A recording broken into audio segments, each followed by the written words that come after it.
Chapter 2. The Ancient Crypt. Silas wheeled his father's cart to their meeting place. He and Torin were able to find a couple of empty barrels that were perfect for what they needed, along with a few other miscellaneous items, as well as the potato sacks and old rotten potatoes. Everything was set for the commencement of their grand plan. "Remember, Torin," Silas said, "after you get past the guards, don't stop and let us out until you're far enough away that no one will see us." "No, really? I was just thinking I would let you out after taking a couple steps past the gate." "Well, looks like you can get out of those nasty barrels now, fellas," Torin said sarcastically while pretending to act out the scene. "I'm serious, Torin. We don't want to get caught. We would just be making things worse instead of helping." "I know that, Silas. I'm not an idiot." Samara gave a slight snort, just audible enough for Torin to hear. Torin looked at her with a grin. "Hey now, remember, I'm the one about to dump these potatoes on your head. You'd better show me some respect or I might slip a little," he said, gesturing a motion of dumping clumsily. "All right, are we ready then?" Silas asked. Samara sighed. "I guess I'm as ready as I'll ever be." Torin smiled. "Oh yeah, I'm ready." "Good. I'll get in the barrel first so Samara can see what I was thinking." Silas climbed into one of the empty barrels on the cart. He took one of the empty potato sacks that he had been holding and placed it over his head and upper body. "Then, just hold it, like this," he said, pressing his arms against the side of the barrel. The sack stretched tightly against the inside walls of the barrel, the idea to create a barrier between them and the potatoes. "Then, hopefully, they won't fall through." "All right, I think I'm ready, Torin." "Okay, here they come," Torin said as he grabbed one of the buckets of small rotten potatoes and began slowly dumping them inside of Silas's barrel. Looking at Samara, he gave a devilish smile and raised his eyebrows several times. She raised a fist in his direction, which he ignored. He stopped dumping once he had emptied most of the bucket's contents into the barrel. "All right, your barrel's full. Want me to put the lid on?" "Yeah, go ahead. Man, it smells bad in here." Torin placed the lid on the barrel and made sure that it was securely on. "This way, my lady," he said, pointing to her barrel. Reluctantly, Samara climbed into her barrel and followed Silas's example by placing the empty sack on her head and extending her arms as much as she could to try and prevent anything nasty from going where it shouldn't. "All right, here it comes," Torin said excitedly. He then slowly started dumping the potatoes on Samara. Filling her barrel to the brim, Torin let her know that hers was full and gently placed the lid on top. "Try and hurry past the guards, please," Samara's muffled voice pled. Torin put the empty buckets inside the cart and made sure everything looked convincing. Taking in a deep breath, he started pulling the now heavy cart towards the gate where the guards stood. "Stay focused. You need this to be convincing." He did his best to calm himself down and started whistling to try to make the scene look as natural as possible. "Oi!" one of the guards said as Torin reached the gate. "Where you think you're going?" "Well, I'm just heading on home after getting all this garbage from the locals. Gonna take some home to my pigs and probably burn the rest, you hear?" he responded in just about the worst imitation of a twangy farmer voice that Silas had ever heard. Silas would have slapped his face with his palm if he weren't holding the sacks to the edge of the barrel. One of the guards said, poking his sword at one of the barrels. "What you got in here? It reeks." "Those be some old rotten potatoes right there," Torin said, patting the top of one of the barrels. "Pigs love 'em. Don't know why, though. But hey, if they'll eat 'em, all the better for me because I don't have to pay. Got these from a poor guy who lost a bunch of crops this year. You ever eaten a rotten potato? I can give you one to try if you want." Torin placed a hand on the top of Samara's barrel and slowly tipped her lid open. "No, Torin, you idiot. What are you doing?" Samara thought. No, one of the guards said, interrupting him. "Get out of here. We don't want to have to smell you or those nasty things. Get out of my sight." Torin smiled. "All righty then. If you insist, I'll just be on my way." The guards moved aside, a bit further aside than they normally do when letting people through. Torin started whistling again and pulled the cart down the dirt road and away from the town. He continued pulling them down the road until he'd put a good distance between them and the guards, then pulled the cart off the side of the road and into a grove of trees. "All right, piggies, you can come out now," he said, tapping on the top of the barrels.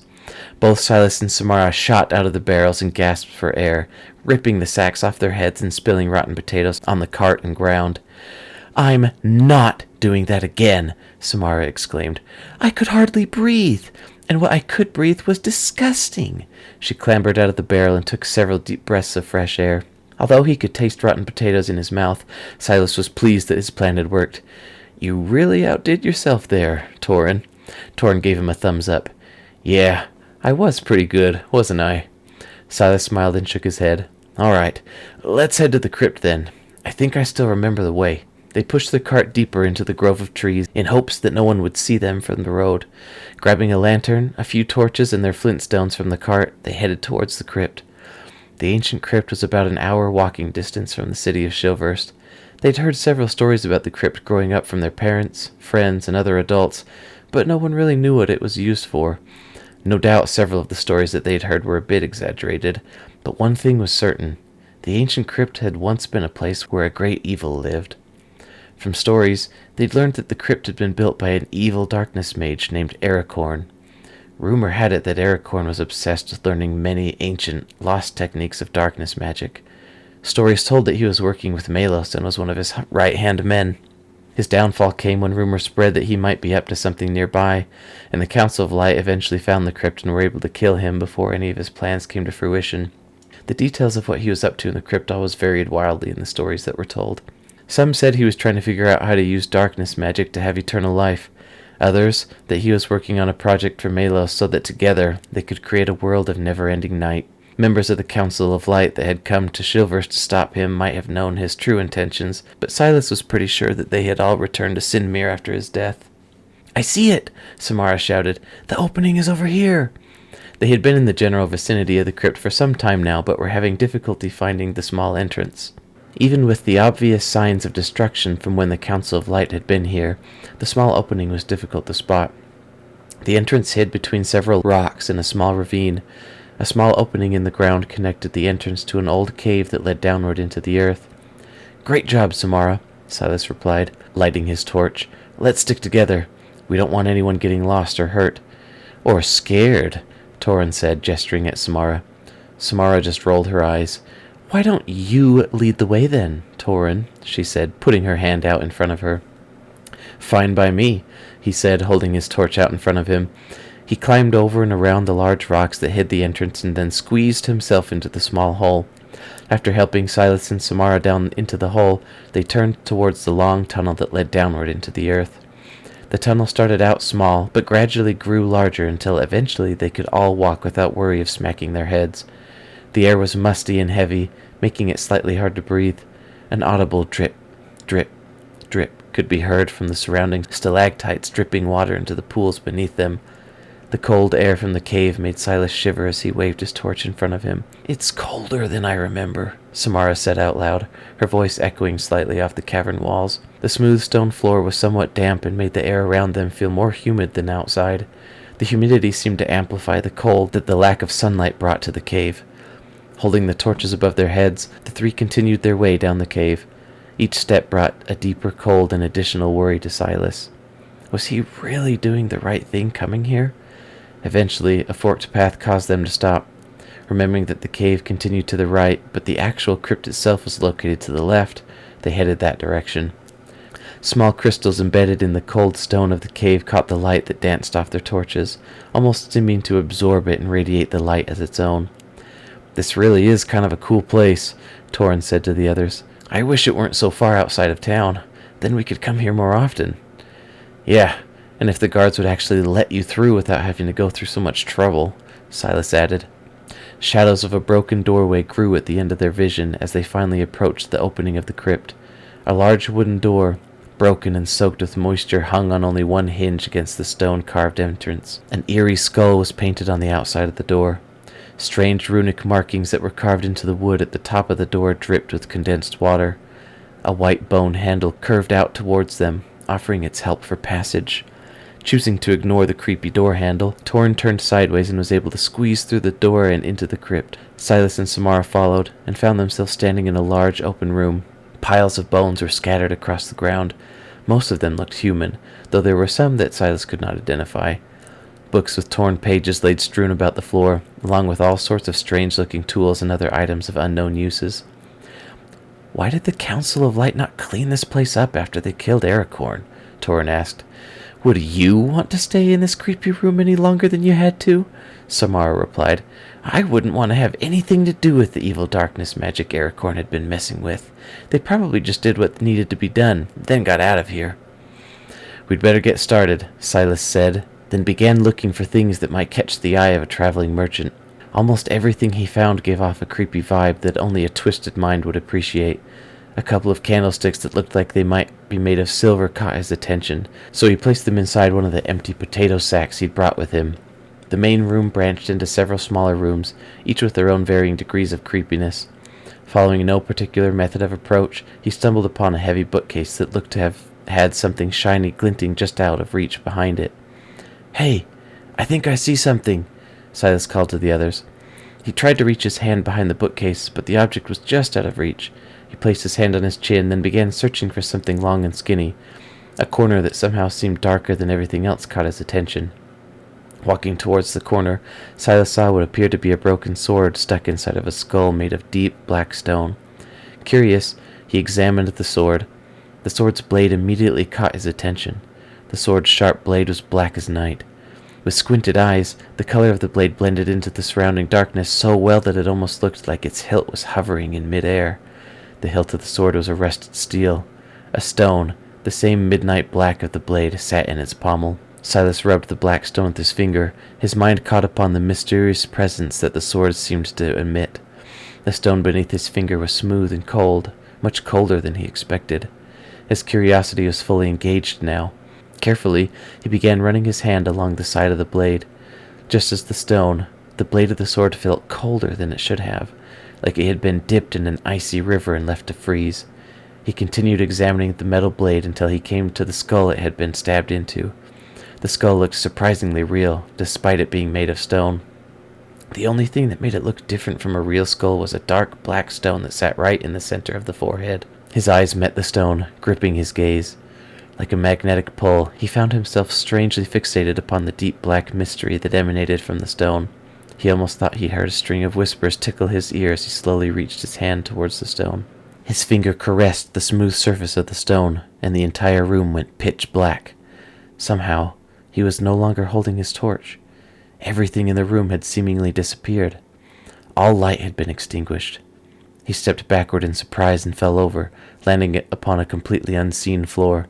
His eyes tried to focus on something, anything around him, but there was nothing but pure darkness surrounding him. Strangely, he felt as though he could still see, just that there was nothing to see. It was almost like being in a cave with no light, except that everything was visible, just not there. The sensation was tough for him to wrap his mind around. He stood up and looked around, seeing nothing but blackness. His heart began to race, the cold chill of fear beginning to crawl up his back. Cautiously, he started walking in the direction he thought Samara and Torin were the last time he'd seen them. "Torin! Samara! Are you there?" Silence. "What's going on?" Silas said out loud. "Where am I?" A strange thought, like a moment of pure instinct, told him that even though he was still inside of the cave, he was no longer in Evandrel. He felt as if he had traveled to a new world. Pausing, he noticed that his hand was icy cold, enough that it was beginning to hurt. Lifting his hand toward his face, he saw that he was holding the black stone that he had touched moments before. No, this was not the same stone. A strange, wispy-like purple substance that seemed to swirl in irregular patterns deep within the stone glowed with mystical power, making it look almost alive. His first instinct was to throw the stone, to get far away from it, yet something pulled at him, drawing his eyes into the strange power. Curiously, he began rolling the stone around in his hand. It was perfectly round and smooth, the purple light within swimming and moving like a dancing shadow. The stone had a strange beauty to it, an eerie and mystical beauty, but beauty nonetheless.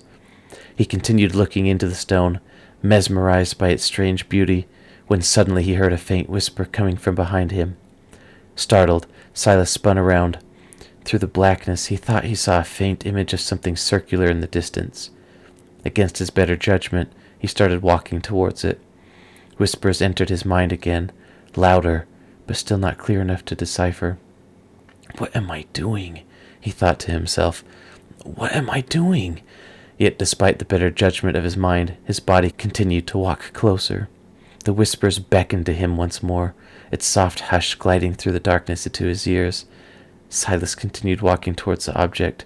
The whisper came again, but this time he was able to decipher what it was saying. Silas. Silas froze in horror, a primal instinct triggering in his body, freezing him in place. Silas. It continued again. He wanted to run. He didn't want to be anywhere near here, but he couldn't move. It was as if he was being held by whatever this thing was. To his surprise, after a moment of standing there in absolute terror, he felt his legs soften, and he was able to move again. Then, to his dismay, he found himself walking towards the object once again. As he approached it, he saw that it looked like a silver amulet. It was suspended in the air and bounced up and down slightly as if it were bobbing in an invisible column of water.